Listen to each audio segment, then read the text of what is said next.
கோபிச்செட்டிப்பாளையம் அருகே கீழ்பவானி வாய்க்கால் பாலத்தில் ஏற்பட்ட பழுதால் அதிக அளவில் தண்ணீர் வெளியேறி வருகிறது. தொடர்பான கூடுதல் விவரங்களோடு இணைகிறார் செய்தியாளர் தினேஷ்.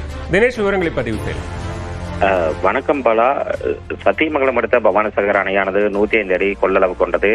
இந்த பவானிசாகர் அணையிற்கு தொடர்ந்து நீர்வரத்து அதிகமானதால் அணையின் நீர்மட்டம் 100 அடியை எட்டியது. அதனைத் தொடர்ந்து அணையிலிருந்து உபரிநீர் வெளியேற்றப்பட்டு வருகிறது. ஆண்டுதோறும் ஆகஸ்ட் 14ஆம் தேதி 2ஆம் போக பாசனத்திற்காக கீழ்பவானி வாய்க்காலில் தண்ணீர் திறப்பது வழக்கமான ஒன்று. இந்த நிலையில் அணைக்கு நீர்வரத்து அதிகரித்துக் கொண்டு வருவதால் கீழ்பவானி வாய்க்காலில் 15 நாட்களுக்கு முன்பு, அதாவது நேற்று மாலை 4 மணி அளவில் முதல் கட்டமாக 500 கனஅடி நீரானது திறக்கப்பட்டது.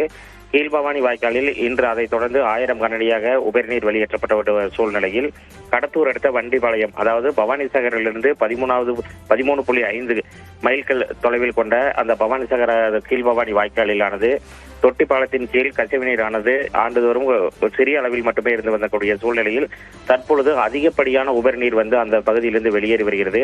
இது குறித்து பொதுமக்கள் அளித்த தகவலின் பேரில் தற்பொழுது பொதுப்பணித்துறை அதிகாரிகள் மற்றும் செயற்பொறியாளர்கள் தற்போது சம்பவ இடத்தில் வந்து அந்த தண்ணீரை அடைக்கும் பணியானதில் ஈடுபட்டு வருகின்றனர்.